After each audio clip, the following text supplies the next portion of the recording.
Hello, I'm Dr. Adrian Larson, and I want to start this video off kind of on a personal note. I want to tell a little bit of a story, and maybe it's something that you can relate to. How often have you, as a practitioner, gone through years maybe of treating patients and knowing that they're getting better, knowing that they benefit from what you're doing, but you don't really understand it for yourself because you haven't experienced it? I was in that situation. I had been trained, I had been even teaching, I had been practicing, and it all came home to me one day when I was sitting in a meeting. In fact, I was actually conducting the meeting and had a whole group of people, and I was responsible for getting things done and getting through the agenda, and I had just come back from the dentist. Well, I was numb, but the numbness was wearing off pretty rapidly. And the dental work that I had done was getting really painful. In fact, it was getting unbearably painful. So here I am trying to run this meeting, and I'm getting more and more uncomfortable, and I can't focus. And during one of the breaks, another practitioner in the room asked if I was okay. And she kind of noticed, and so I said, no, I've got this pain in my tooth. I've been to the dentist. Boy, it's really killing me. And she said, here, let me help you with that. And what she did took less than a minute, and within 2 minutes, the pain was gone. I was absolutely shocked because she didn't do something that was complicated, and in fact, she did something that I taught people to do, and yet I'd never experienced it. I was absolutely blown away that it was this good. And so that kind of changed everything for me. Ever since then, I've really been on a mission to help more practitioners get those kind of results. Even if you don't ever experience it for yourself, I want you to realize that people can experience it. That's what you can be expecting for your patients to experience. So this technique that she did is something that I think every acupuncturist should know how to do and should be doing. Now, if you haven't guessed yet, what I'm talking about is auriculotherapy. And I'm going to call it, in this presentation, I'm going to call it auriculotherapy. I know there's a lot of names for it. Auricular acupuncture, auricular medicine, auricular therapy, whatever you decide to call it, and whatever the nuances of the name mean, because there's different nuances for each one of those names. The point that I'm talking about is treating points on the ear and getting great results. In fact, getting instant results, like I got with my tooth. So let's talk a little bit about why. Why am I talking to you about auriculotherapy, and why should you be considering adding auriculotherapy to your practice? Or, even if you're already doing it, why should you be doing it more? All right, well, first of all, it's natural. It's a natural, not only way of treating, but it's a natural addition to whatever it is you're already doing in your practice. Whatever kind of a practitioner you are, there's no reason you can't add auriculotherapy. It's a complement to all the other forms of care that are out there. It's safe. There are no side effects as long as you practice it properly. And in fact, the side effects are good. People tend to report not only do they get relief from the symptoms that you're treating them for, but they get relief in a lot of other ways. Feeling less stress, more relaxed, better sleep, digestion improves. There's lots of good side effects to auriculotherapy and no downside. It's effective. My story is not the only one. There are thousands of stories out there. I have stories that I hear from practitioners and from patients all the time about how this sometimes gets the most immediate and most powerful results out of anything they do. It's also fast. The results that I had were extremely quick, and the results that other people get are also extremely quick. Not only is it fast to get results, but it's fast to perform. It doesn't require needles, doesn't require invasive treatment. It can be done in mere seconds, and it's all-inclusive. You can treat the whole body. You can treat just about any condition in the body. There's so many different ways that you can use auriculotherapy to help your patients. And frankly, it's an additional billable service. If that's the angle that you need to take to justify using it, keep in mind that this is a service that you can get paid for, and you should get paid for. And it's easy. In fact, it's incredibly easy to learn, it's incredibly easy to perform, so there's no reason at all that something this powerful, this fast, this easy, there's no reason at all that you shouldn't be doing it. All right, but the question is, what's it good for? What can I actually do with auriculotherapy? Now, I know that you've probably got some ideas in your head about what it is and what you should be doing with it. Some of those ideas maybe you learned in school. Some of those perhaps come from what you've heard out there or what other practitioners are doing or telling you. And some of them, frankly, are kind of stereotypes. For example, pain. I mean, that's the low-hanging fruit, right? Everybody knows auriculotherapy is good for pain, and it really is. My story is one example. There's lots of examples out there. If you want to stop pain right now, auriculotherapy is the way to do it. What about smoking? We've all heard that auriculotherapy is good for helping people stop smoking, and it really is. It's very useful for that. But is that just the only thing it's good for? Or other addictions? You probably hear a lot about auriculotherapy being used in addiction treatment, and it is useful for that. But when you think about that, if you're going to limit yourself to those areas, you're kind of not in a great place. Smoking is, well, it's declining. You're running out of patients pretty quickly there. It's okay. The more people you can help quit, the better you can do because, well, frankly, what can do more for someone's health than helping them quit smoking? Addictions. Some practitioners don't want to work in that world. It's a difficult world to work in. It's difficult patients sometimes, and although you can do them worlds of good, if you confine yourself to that, you're really limiting some of the other good that you could do. So, what else is auriculotherapy good for? Well, first of all, hopefully you're aware, it's been around for literally thousands of years. First documented in 475 BC, documented points on the ear to be treated and to have specific effects. And I like to say, you know, when you think about that, that makes this not alternative health care. This has been around for so long and is so well established that we shouldn't refer to it as the alternative. This really ought to be the foundation. This ought to be the beginning, the basics, the go-to for health care. The alternative is bringing the big guns of drugs and surgery and all that westernized stuff. Well, what else? There's a lot of studies on auriculotherapy. I'm going to highlight just a few, and this is just the recent stuff. There are so many going on that I just kind of cherry-picked in the last couple of years. Of course, pain. We all know about pain, smoking addictions. We talk about that. But dementia, insomnia, stress, weight loss. How many of your patients need to lose a few pounds? Diabetes. Wait a minute, you can't cure diabetes. Yes, I know we can't cure diabetes, but there's actually studies showing improved sugar handling in the blood, improved blood sugar, decreasing the need for insulin or decreasing the need for diabetic medication. What's not to love about that? Hypertension, menstrual issues, depression, migraines, the list goes on and on. And there's all of these things that you can be doing, getting great results, getting fast results with auriculotherapy.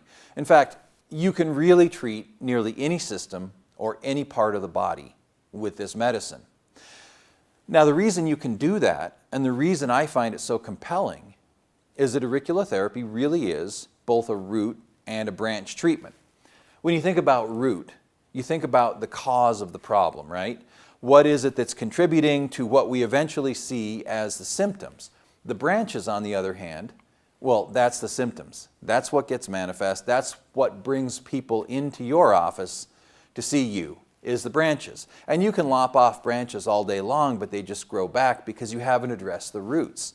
Auriculotherapy not only treats the symptoms, helps people see improvement immediately, but it also helps address the root problem. It actually makes changes so that you're not just knocking off symptoms, but that with continued care, the problem goes away in many cases.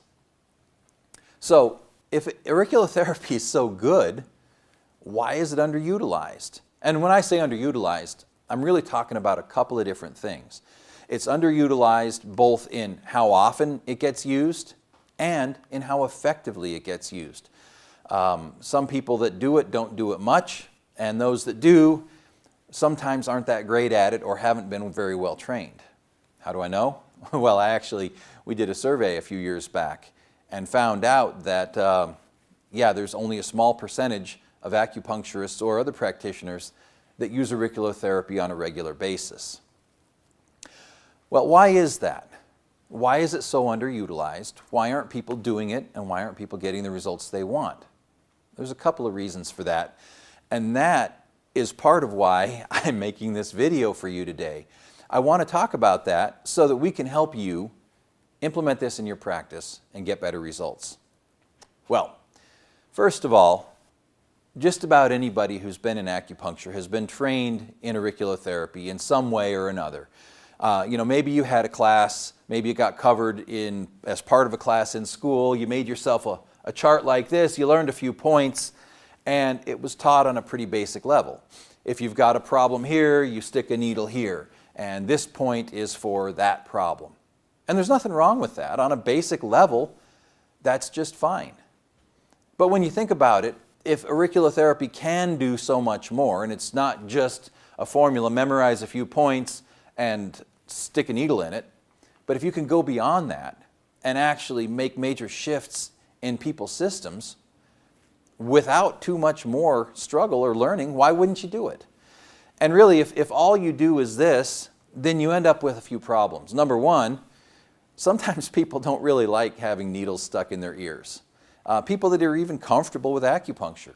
They might not mind having needles in their body, whatever, but you start getting up in this area, you get around the face, you get a whole different range of emotions from people. And secondly, honestly, I don't like needling people's ears. I don't feel that the hygiene concerns are adequately addressed sometimes. There's issues with cartilage, there's issues with comfort and with bleeding, and so many things that you don't necessarily encounter in normal acupuncture. So if all you're going to do is find a point and stick a needle in it, that's fine, that's an approach, but maybe that explains why more people aren't doing it and why more people aren't getting better results. So listen, it really doesn't have to be difficult. There's much more that you can be doing and learning, and it's not that hard. Here are the things that you have to do auriculotherapy to do it successfully and easily. Number one, you've got to have a good chart. Now, I showed you that handwritten chart I had up there before. That's not great. We'll talk a little bit more about good charts in a minute. You have to have a good tool so that you can provide adequate treatment. That can be a needle, but it doesn't have to be. It doesn't have to be invasive at all. In fact, there's a lot of ways that you can do this that don't involve needles, and those are the ways I prefer. You have to understand master points and how to treat them, and you have to understand points for the condition and how to treat them. If you do those four things, you have a good chart, you have a good tool, you understand master points and condition points, you can get great results, immediate results, and it doesn't take long to do, and it's not hard to learn. So let me walk you through each one of these things, okay? First, let's talk about a good chart. There are way too many books and charts and things out there that are small, that are confusing, that are not laid out well. You can't tell very well where the point is. It's just not a great situation. A good chart needs to be complete, so it gives you everything you need for the condition you're treating. It needs to be well illustrated so that you can actually tell where the points are, because the guess and poke system just isn't that effective. And it needs to be well researched. Now, I went through a fair number of books. This is me with my stack of books of auriculotherapy charts. And I went through all of these books, and I'll admit it, I was the guy in practice who, when I wanted to treat a patient's ear, and whatever condition they happen to have, I would go, oh yeah, I know there's a chart for that, and I think it's in this book, and hold on, just wait there, patient. And I would go and I would grab a book off the shelf and I'm thumbing through, oops, wrong book. Well, oh, maybe it was in this guy's book. I saw the chart for that. And I'm looking in the index and I find it, and pretty soon you give up and you're laying the books on top of the patient who's wondering if you have any idea what you're doing, because you can't memorize all that stuff. So it occurred to me that you just can't rely on having books. You got to have something better. And so my team and I put together a software product called Auriculotherapy, where you can look up any condition by condition. It's well illustrated, it's clear, it gives you the points you need, and it's instant with just a click. Not only that, but you can do the whole thing in 3D so that you can actually move the ear around, rotate it. You can see precisely where each point is located on a three-dimensional model. Because let's face it, the ear is three-dimensional, and a two-dimensional chart is not as effective as a three-dimensional chart. Well, along with having a good chart, so you know what points to treat, you also need to have a good tool. So, what does a tool have to do? Well, you've got to be able to locate active points, and you've got to be able to provide effective treatment. That's really it. If you can find the points and you can treat the points, you've got a good tool. Now, there's a lot of nuances there. I'm going to talk a little bit more about that in my next video, where I'm going to go into detail, a great deal of detail, about auriculotherapy tools. But for now, just keep in mind that whatever it is you're using, it needs to be able to find the points and treat the points. Okay, let's talk a little bit about the points that are called master points. Now, master points are always active. This means that when you locate them, either with an electrical locator or if you're palpating using a ball probe, something like that, the point will always be there. It will always be active. They have global effects. Master points are generally not specific to a single part of the body, but rather they're specific to a function in the body. So sympathetic autonomic point, for example, is a master point that affects the autonomic nervous system, and it's a generalized effect on the whole body. And master points enhance the effect of other points in the body. Okay? So when you treat master points first, that kind of prepares the system, it primes the pump, as it were, so that the other points you treat are less impeded, more effective, and you get an overall better result. So you always start by treating master points that are related to the condition that you're going to treat. And then from there, you move on to treating the condition-specific points. So here's a chart of master points. Here's what they look like. There's not that many of them. They're easy to find, they're easy to use, and when you have these showing up on a chart, these are your go-to first. Pretty simple, right? Find them, treat them. Whether you're treating them electrically, whether you're needling, whatever it is you're going to do, you find the appropriate points, provide the appropriate treatment, and then you move on to step 4, and that's treat the points that are associated with the condition that you're trying to treat. Now, when you're treating points with the condition, you have to keep in mind that you only want to treat points that are active. An active point is one that either shows up on an electrical detector, or that when you palpate it, when you challenge the point, there's a painful response or it's tender, something like that, to show that the point is not just like all the surrounding skin. If the point isn't active, you don't treat it. This isn't a situation where you want to just shotgun and treat every single point you possibly can. There's no reason to do that. Just do the points that are going to get the results you want. So the next question is, which side should I treat on? Well, you got two ears, right? The simple answer to the question is, well, treat both sides. But there's no reason to duplicate your work. So, rule of thumb, if you're treating a problem on a particular side of the body, then treat the ear on that side of the body. So if it's shoulder pain in the right shoulder, you're going to treat the right ear.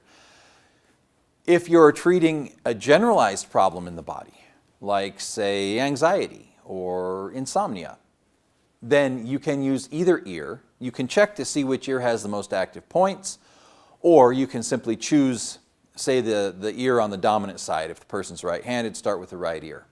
The other thing you can do is, from treatment to treatment, you can alternate ears.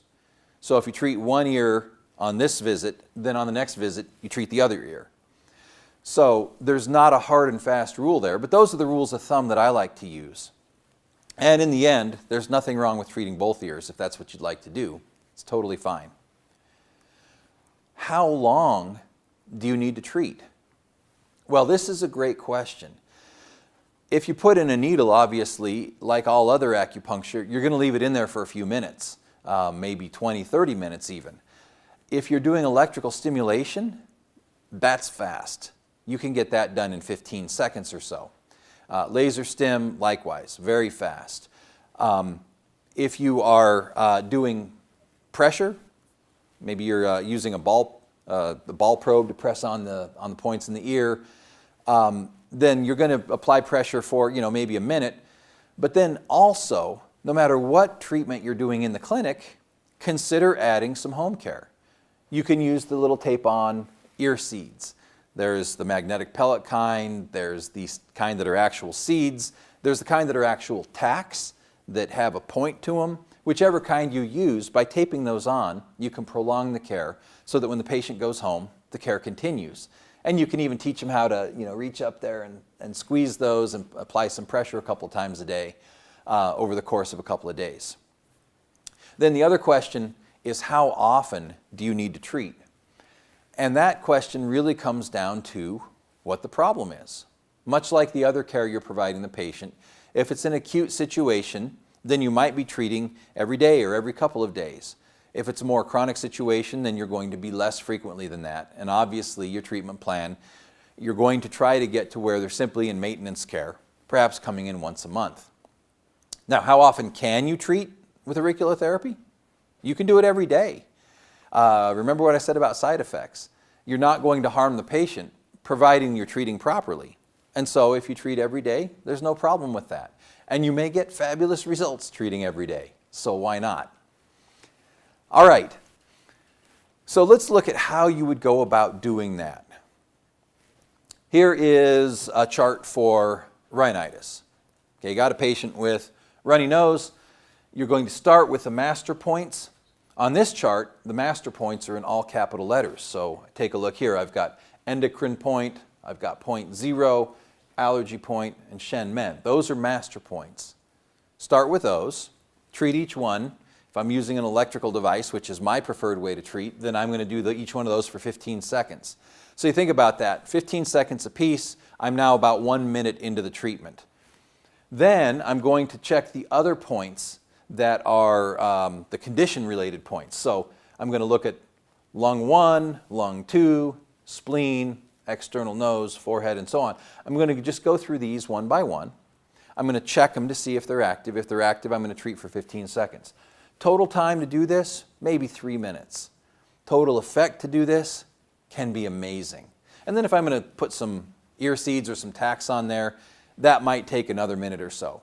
But that's really fast care, and it's a great way to go. Here's another example. Hiccups, same thing. Start with the master points. In this case, the only master points that are showing, we've got Shen Men, point 0, and thalamus.